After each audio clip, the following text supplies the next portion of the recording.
Hey everyone, welcome back to the channel, and today I'm back from Cardiff, like only a couple of hours ago, so I am very tired right now. But today is, of course, my overview for episode 3 of Obi-Wan Kenobi. Of course, I'm going to be keeping it kind of brief because, again, very tired, just got home, just watched the episode, it was amazing. But the episode, wow, it was amazing.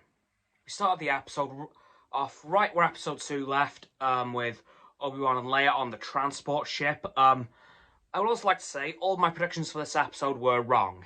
Yep, I didn't get a single one right. And you know what? That's okay, because this episode was still incredible. So we start this episode right where episode 2 left off. Leia and Obi-Wan on the transport ship, as I said. They land on this planet. I did not catch the name.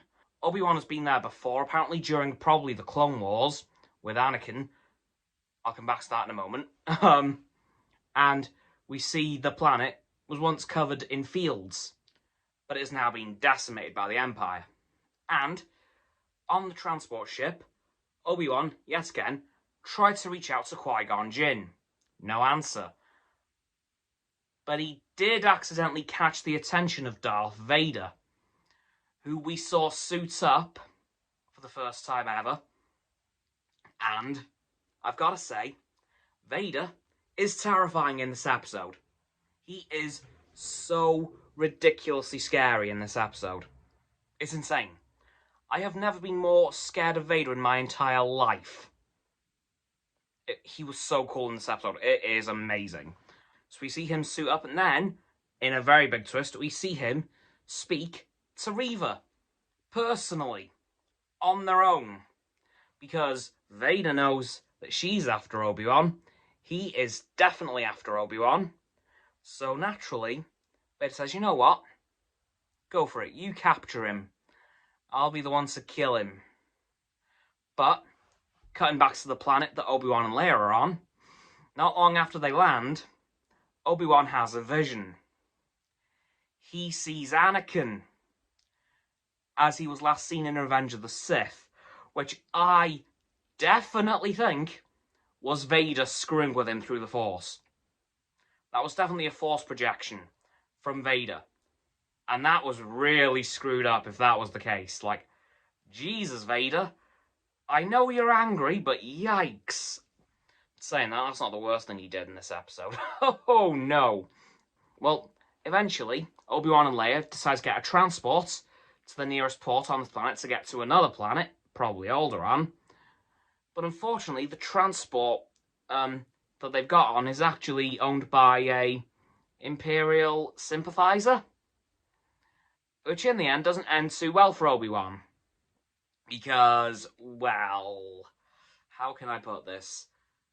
They end up getting caught by the Empire. There's an Imperial probe droid that sends the information back to the Fortress Inquisitorius, and then the Inquisitors come to the planet to hunt Obi-Wan down.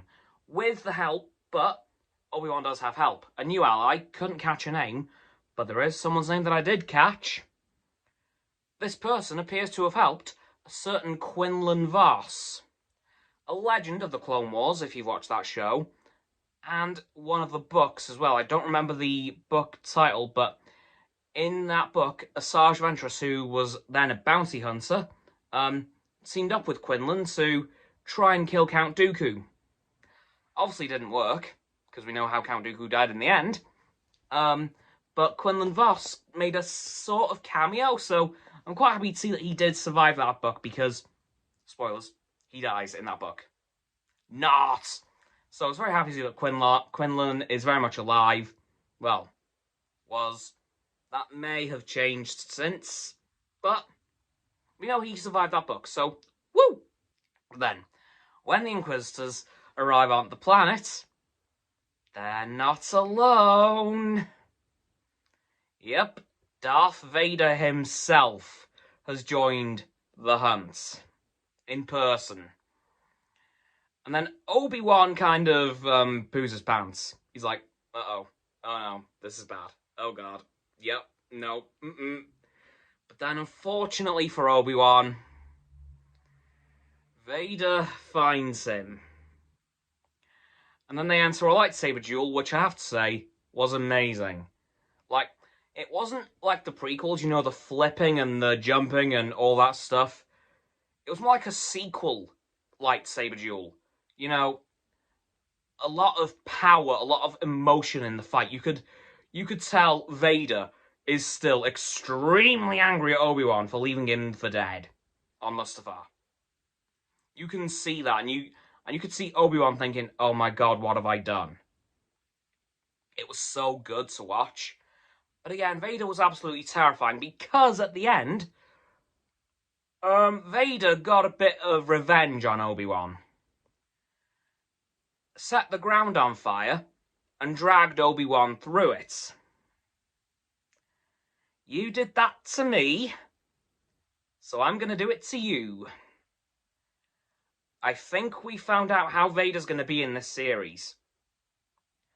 The answer is a straight-up psychopath, which is going to be interesting to watch. As I said, Vader was by far the most terrifying I have ever seen him, and I can't wait to see more. But still no Clone Wars flashbacks.